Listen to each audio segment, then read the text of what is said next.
A study in Proverbs, day 27. Iron sharpens iron.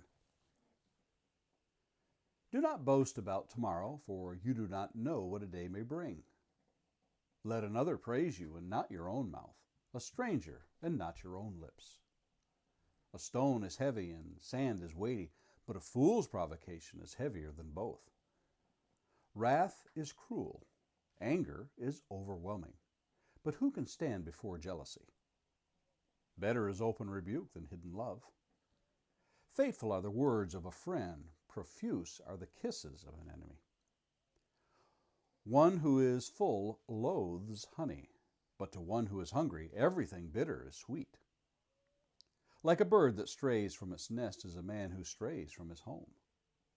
Oil and perfume make the heart glad, and the sweetness of a friend comes from his earnest counsel. Do not forsake your friend and your father's friend, and do not go to your brother's house in the day of your calamity. Better is a neighbor who is near than a brother who is far away. Be wise, my son, and make my heart glad, that I may answer him who reproaches me. The prudent sees danger and hides himself, but the simple go on and suffer for it. Take a man's garment when he has put up security for a stranger, and hold it in pledge when he puts up security for an adulteress. Whoever blesses his neighbor with a loud voice, rising early in the morning, will be counted as cursing. A continual dripping on a rainy day and a quarrelsome wife are alike. To restrain her is to restrain the wind, or to grasp oil in one's right hand.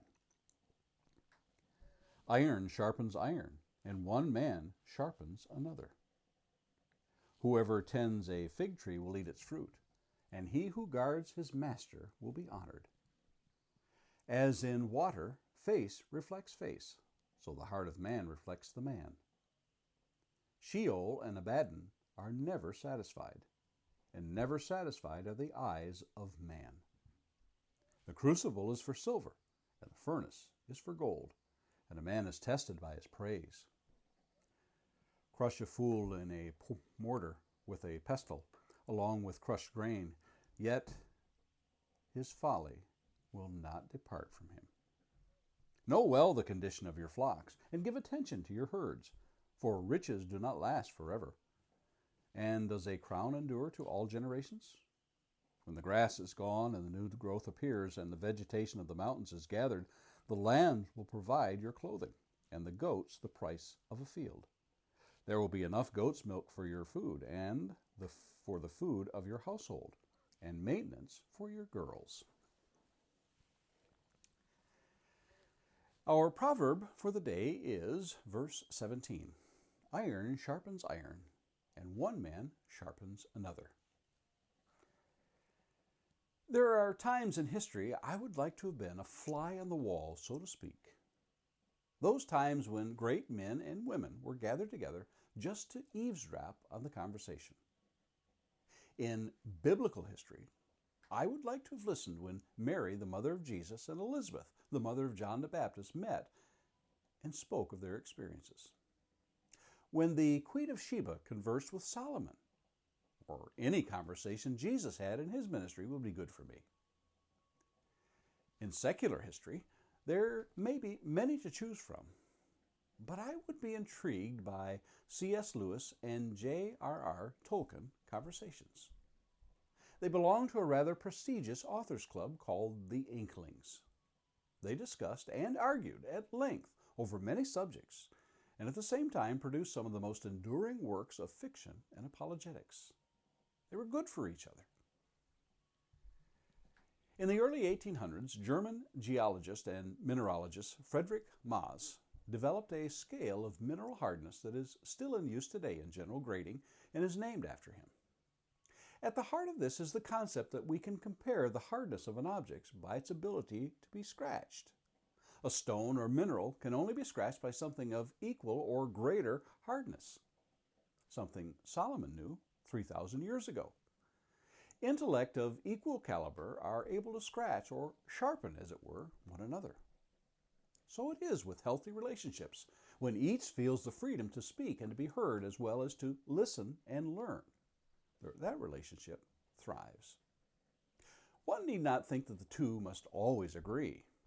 In this, one learns to temper their attitude and listening skills. There is a cautionary note that we must be struck here with, in that it is wise to understand the direction the two are heading. For surely one will lead the other, and that iron that sharpens would also dull if that companion is that of an unsavory moral character. If one is more easily led than the other, and the other is prone to unwise choices and character flaws, the results will likely be to a disadvantage. But we look on the positive here, for it seems that this is what Solomon is leading us to.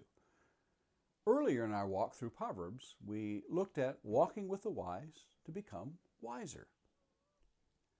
That proverb may very well be a companion verse to our proverb today.